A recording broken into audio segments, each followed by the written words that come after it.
Assalamualaikum warahmatullahi wabarakatuh. Kali ini saya akan memaparkan sebuah materi mengenai anatomi dan fungsi jantung.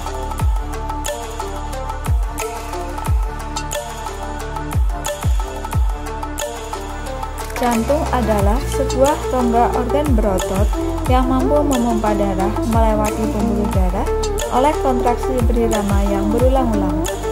Tubuh manusia sangat membutuhkan suplai oksigen dan nutrisi melalui darah. Darah ini dipompa melalui jantung yang juga bertugas menghilangkan sisa metabolisme.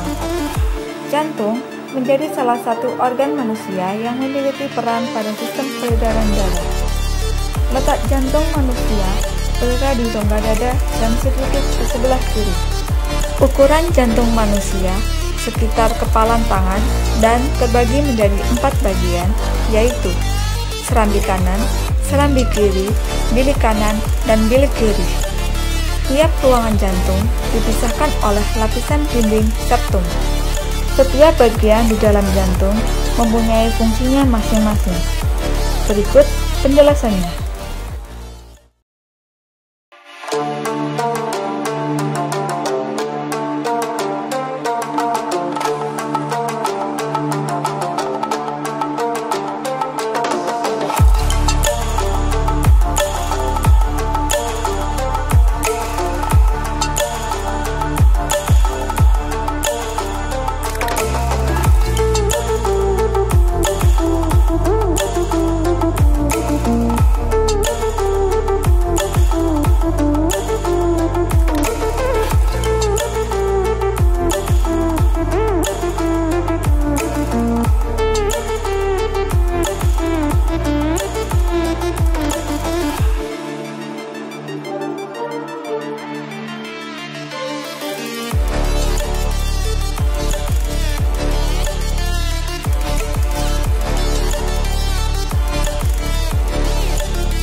Katup jantung.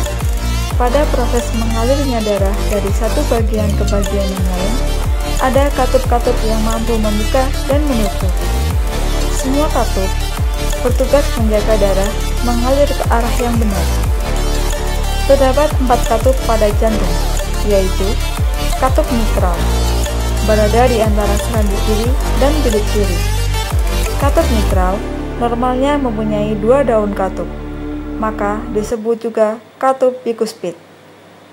Katup aorta berada di antara bilik kiri dan aorta atau batang nadi. Katup trikuspid berada di antara serambi kanan dan bilik kanan dan mempunyai 3 daun katup. Katup pulmonalis berada di antara bilik kanan dan arteri pulmonalis.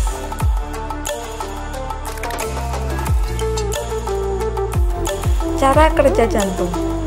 Tugas utama jantung adalah memompa dan menyuplai darah ke seluruh tubuh. Proses ini tidaklah sederhana. Berikut penjelasan.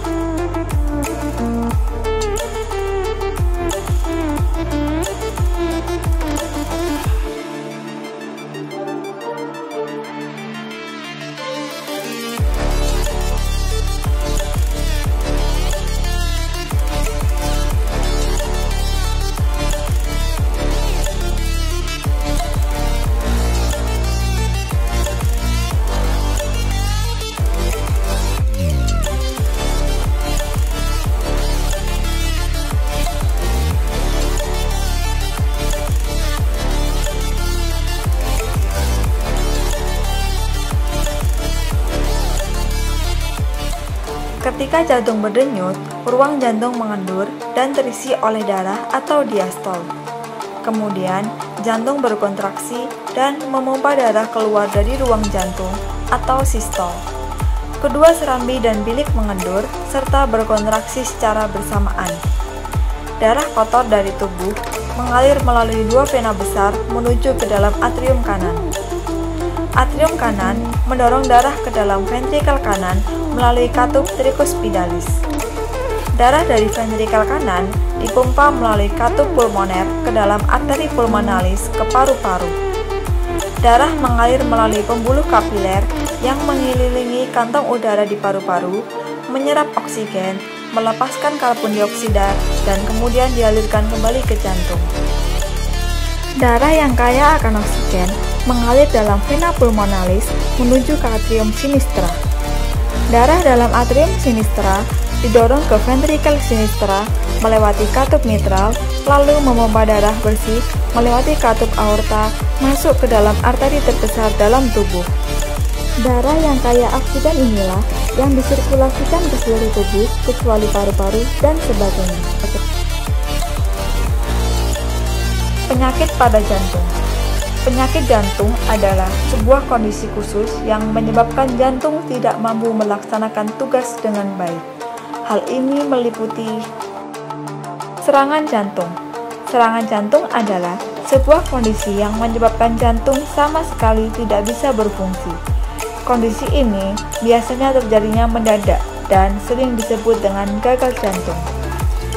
Penyebab dari gagal jantung bervariasi, tapi penyebab utama biasanya adalah terhambatnya suplai darah ke otot-otot jantung, sebab pembuluh-pembuluh darah yang biasanya mengalirkan darah ke otot-otot jantung tersumbat atau mengeras karena adanya lemak, kolesterol, atau zat-zat kimia seperti penggunaan obat yang berlebihan yang mengandung PPA yang banyak dijumpai dalam obat-obat seperti dekolgen dan nikotin. Akhir-akhir ini, gagal jantung mendadak juga sering ditemukan ketika seseorang sedang beraktivitas, seperti yang menyerang beberapa atlet sepak bola ternama di dunia di tengah lapangan sepak bola.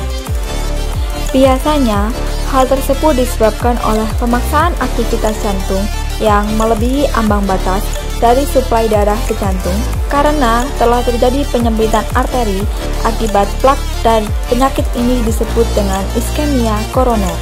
Otot jantungnya lemah. Ini merupakan kelainan bawaan sejak lahir.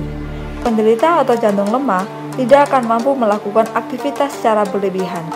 Karena jika dia memaksakan kerja jantung secara berlebihan, bisa menimbulkan rasa sakit di bagian dada dan seringkali mampu menyebabkan tubuh menjadi tampak kebiru-biruan. Penderita otot jantung lemah mudah sekali pingsan. Adanya celah antara serambi kanan dan serambi kiri disebabkan tidak sempurnanya pembentukan lapisan yang memisahkan antara kedua serambi ketika penderita masih dalam kandungan. Hal ini menjadi sebab darah bersih dan darah kotor tercampur. Penyakit ini juga membuat penderita tak mampu melakukan aktivitas yang berat. Aktivitas yang berat hampir bisa dipastikan membuat tubuh penderita menjadi biru dan sesak napas, walaupun tidak menyebabkan rasa sakit di dada. Ada pula variasi dari penyakit ini, yakni penderitanya benar-benar hanya mempunyai satu buah serambi. Demikian materi mengenai anatomi dan fungsi jantung. Semoga bermanfaat bagi kita semua. Terima kasih. Wassalamualaikum warahmatullahi wabarakatuh.